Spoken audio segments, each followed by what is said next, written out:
Eu sou Manuel Carvalho e este é o P24. Em Portugal, a responsabilidade política é sempre um problema dos outros. Há responsabilidades políticas. Essas responsabilidades políticas são aquelas de um Presidente da Câmara, que gera uma Câmara e que há uma empresa autónoma da Câmara, a quem o Presidente da Câmara tem que dar condições.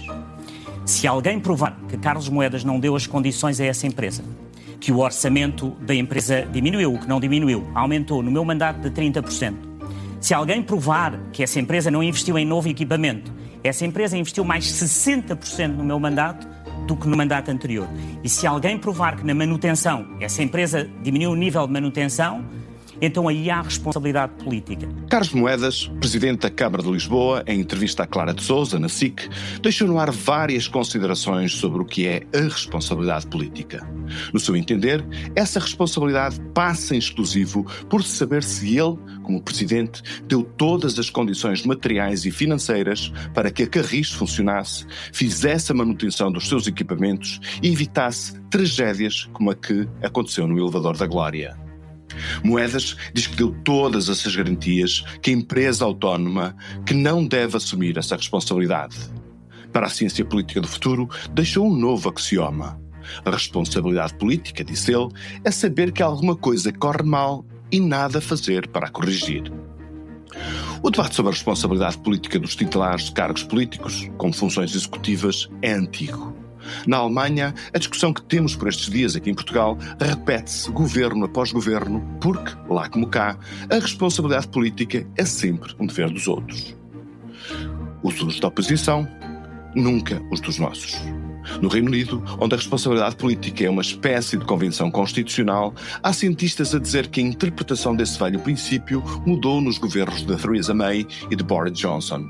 Falta ainda saber se foi um desvio passageiro da prática tradicional ou uma mudança sistémica, fundamental, como escreve o cientista Michael Gordon, da Universidade de Liverpool. Interessa por isso saber se o princípio da responsabilidade política é uma mais-valia para a democracia ou não, se a perturba com o populismo ou com a demagogia. Por um lado, exigir que um ministro ou um presidente de Câmara sejam responsáveis por dezenas de departamentos e milhares de funcionários parece absurdo. Por outro, como lembrou o Presidente da República, a culpa não pode morrer solteira ou esvair-se entre explicações burocráticas sempre que há causas graves, como sejam, por exemplo, mortos. Na velha tradição britânica posterior ao século XVIII, como o rei era rei e não podia errar, então os ministros tinham de ser penalizados pelo que acontecesse de mal nas áreas que tutelam. Não tendo culpa no sentido penal do termo, os políticos seriam responsáveis por tudo o que de mal acontecesse nas suas áreas. Faz sentido? Bem sabemos que o Presidente Jorge Coelho, usado e mal usado na pressão sobre Carlos Moedas, abriu um precedente que o próprio Presidente da Câmara usou quando exigiu responsabilidade política e admissão ao seu antecessor. Se a culpa não pode morrer solteira, quando em causa estão acidentes com vítimas mortais, como diz Marcelo, fará sentido que a assunção dessa responsabilidade implique admissão? Convidamos para falar deste tema neste episódio do P24 o professor José Palmeira, doutorado em Ciência Política e Relações Internacionais e professor auxiliar na Universidade do Minho. Este é o P24 e o seu dia começa aqui. Professor José Palmeira, muito obrigado por vir ao P24. Como é que a responsabilidade política é discutida entre os cientistas da especialidade, os cientistas da política? É um tema importante? Há muita reflexão publicada sobre ele? É uma coisa que passa razoavelmente ao lado? Explique-nos lá como é que a sua disciplina se posiciona perante esta questão. Ora bem, não tendo eu a veleidade de conhecer, digamos assim, tudo aquilo que é discutido no âmbito da ciência política, eu diria que como investigador atento, não é uma temática que propriamente sobressaia. É verdade que a questão da responsabilidade é tratada muitas vezes no plano jurídico-constitucional, isto é, as obrigações que os políticos têm e até que ponto cumprem com as suas obrigações. Isso pode ter também consequências no plano da sua atividade política, uma vez que há órgãos de fiscalização e muitas vezes esses órgãos de fiscalização, ao atuarem, podem penalizar o ator político e podem até, em algumas circunstâncias, abrir crises políticas. Nesse plano há debate e há discussão, Por outro lado, também sabemos que no plano jurídico-constitucional há diferenças entre os países. Há países que são mais restritos, há países onde a democracia representativa está mais presente, que é o caso mais comum, mas há outros casos onde temos uma democracia direta, como é o exemplo da Suíça, e aí o cidadão tem um papel muito relevante nessa própria fiscalização. Depende, eu diria, da cultura política. E, nesse sentido, essa análise é uma análise que muitas vezes tem um caráter mais objetivo, quando se trata de casos práticos, outras vezes é mais subjetiva, é mais teórica, e não há propriamente uma relevância grande no debate da ciência política, tanto quanto me apercebo em torno dessa temática. Mas como princípio geral, como tese geral, digamos assim, faz sentido que um político abdique de o ser, desista, portanto, do seu cargo, renuncie ao seu cargo, porque um funcionário entre os 30 mil que tutela cometeu um erro grave? Eu diria que aqui não podemos propriamente definir um padrão. Cada caso é um caso. As atitudes variam. É verdade que nós podemos dividir a responsabilidade política em dois níveis: lato sensu e stricto sensu. Lato sensu, qualquer acontecimento que tenha lugar pode, de facto, ser objeto de responsabilidade política, na medida em que um político, dependendo da hierarquia que ocupa, tem uma responsabilidade. Ele é responsável por tomar decisões. Ele pode ser acusado de, por omissão, estar relacionado com qualquer ato. Portanto, lato sensu, essa responsabilidade pode ser sempre assumida. Stricto sensu, aí já podemos falar em responsabilidade política com consequências efetivas, porque aí, de facto, a sua ação ou a sua omissão pode ter, direta ou indiretamente, provocado determinada situação. Agora, a forma como os atores políticos reagem é diversa. Um político pode ser mais sensível àquilo que aconteceu e até como forma de homenagear as vítimas, achar que a sua demissão é o gesto que se aplica, o gesto mais nobre. Por outro lado, pode entender que para transmitir uma mensagem à administração é uma forma dele, digamos assim, responsabilizar os seus subordinados. Vejam como isto é tão grave que eu até me demito por causa disso. Como exemplo, portanto, é uma espécie de exemplo, digamos assim. Exatamente. Agora, depende das geografias. Nós sabemos que em determinados países é mais usual o político assumir essa responsabilidade, mesmo não tendo diretamente a ver com aquilo que aconteceu. Noutros casos isso não acontece. Eu diria que não há propriamente aqui um padrão. Normalmente nos países nórdicos havia mais esse sentido de responsabilidade política, até porque foram países que historicamente, depois da Segunda Guerra Mundial, a social-democracia governou cerca de 40 anos os países nórdicos, o cidadão pagava impostos altíssimos e, portanto, era muito exigente porque correspondia àquilo que ele contribuía para o Estado. E os políticos também se sentiam na obrigação, quando algo falhava, de se responsabilizarem, até por uma questão de transmitirem essa mensagem não só aos eleitores, mas também à própria administração, para que fosse mais cuidadosa nos seus atos. O professor diz que isto, enfim, cada caso é um caso, mas em Portugal fica-se com a sensação de que a responsabilidade política é apenas e sempre um problema dos outros, nunca dos próprios. E, enfim, nesta troca de argumentação que tivemos em torno deste caso do elevador da Glória, nomeadamente focada no desempenho, no protagonismo e naquilo que disse o Presidente da Câmara de Lisboa, Carlos Moedas, isso corrobora de facto essa leitura. Portanto, quando é os outros, eles têm que assumir responsabilidades políticas. Quando somos nós, há sempre uma maneira de explicar ou de contextualizar ou de justificar a ausência da nossa responsabilidade. Eu diria que, lá está, voltando um pouco àquilo que disse anteriormente, a responsabilidade política lato sensu nem faz sentido discuti-la, porque ela é óbvia, ela é inerente ao exercício de um cargo. Agora, stricto sensu, que pode obrigar a alguma, digamos assim, a gestão política pode ter tido algo a ver, direto ou indiretamente, com um determinado acontecimento. Isso já pode merecer consequências políticas. Isto é, o ator político pode ou ser apreciado por um órgão, neste caso, por exemplo, uma Assembleia Municipal, que aprova uma moção de censura à sua conduta, embora ela não tenha efeitos práticos, porque a Assembleia Municipal não pode destituir o Executivo, mas não deixa de exercer o papel de jurisdição, de fiscalização do órgão Executivo.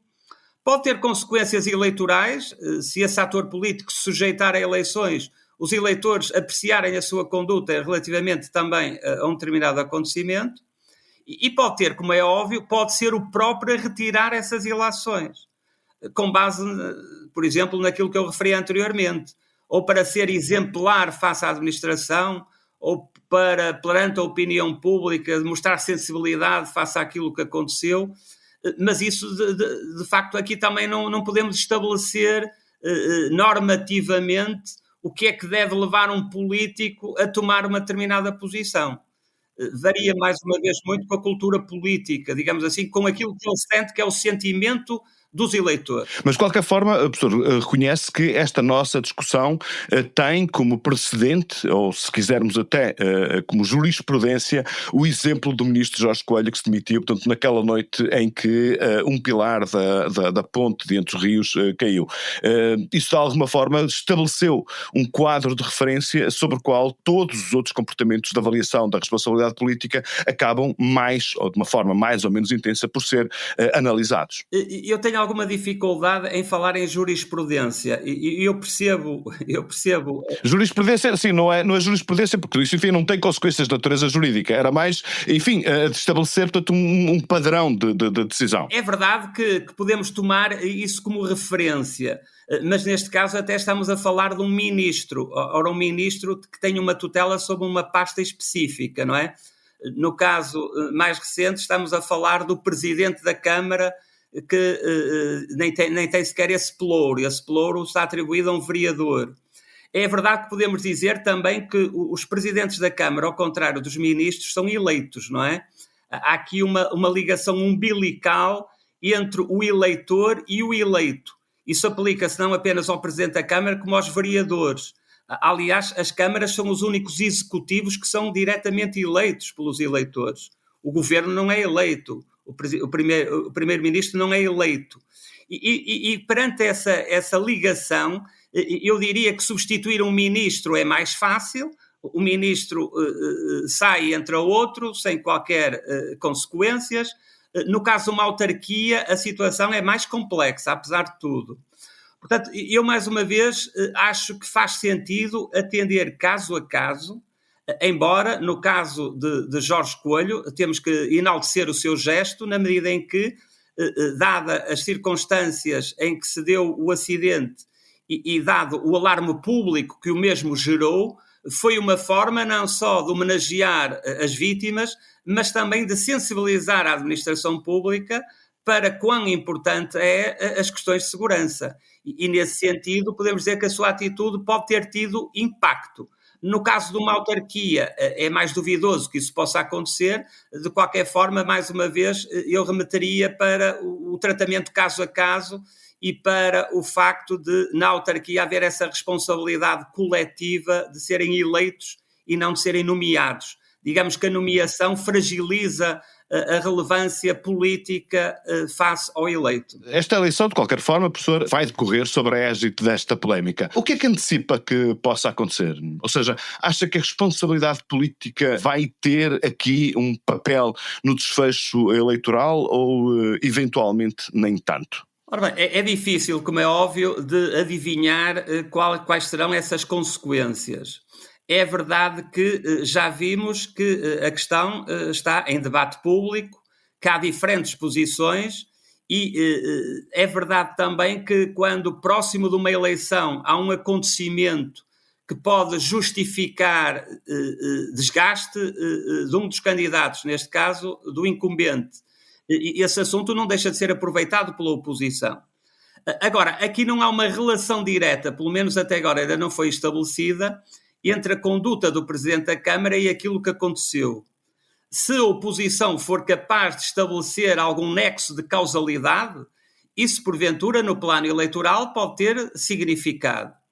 Se isso não for feito, até pode ter, digamos assim, um efeito contraproducente, que é o eleitorado colocar-se mais do lado de quem, no fundo, se empenhou em solucionar aquilo que aconteceu, em dar uma justificação plausível para aquilo que aconteceu e não colocar essa questão no patamar da política. Dizer que foi uma questão meramente técnica, que teve um determinado efeito e que o poder político, quando muito, vai ter que, relativamente ao futuro, ser mais cuidadoso, e isso é algo que pode acontecer naturalmente relativamente a qualquer executivo. Muito bem. Professor José Palmeira, foi um prazer tê-lo aqui connosco no P24. Muitíssimo obrigado e até uma próxima. Obrigado, o gosto foi meu. Estamos verificando diversas condutas dolosas e conscientes de uma verdadeira organização criminosa que, de forma jamais anteriormente vista em nosso país, age de maneira covarde e traiçoeira, com a finalidade de tentar submeter o funcionamento deste Supremo Tribunal Federal ao crivo de um Estado estrangeiro. O Chega apresentou na Assembleia da República um projeto de resolução que visa impedir a entrada em Portugal do juiz Alexandre de Moraes, do Supremo Tribunal Federal do Brasil. Sabe-se e estranha-se. O que fez o juiz a Portugal para merecer este ostracismo? Que decisão tomou contra o direito humanitário internacional, contra a democracia ou contra os valores humanistas consignados no nosso Estado de Direito?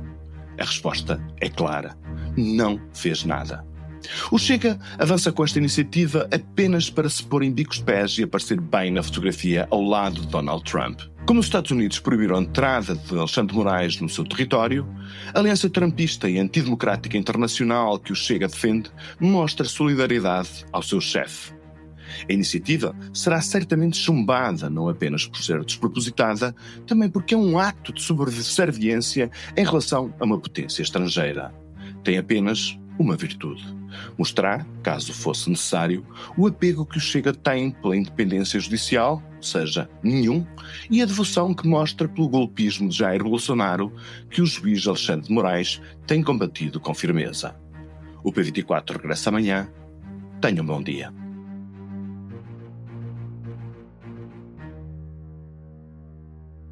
Para não perder os novos episódios, subscreva este podcast do Público na sua aplicação preferida.